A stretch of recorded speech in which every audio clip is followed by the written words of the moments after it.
Today we at School of India are celebrating the International Day of Democracy. Now we'll be reading our preamble.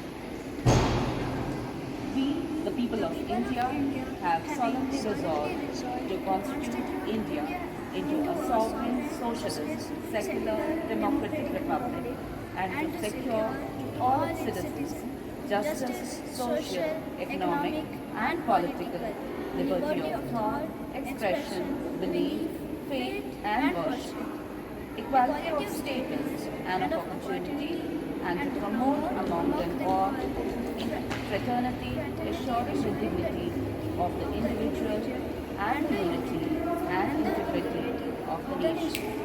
In our Constituent Assembly, this 26th day of November 1949, do hereby adopt, enact and give to ourselves this Constitution.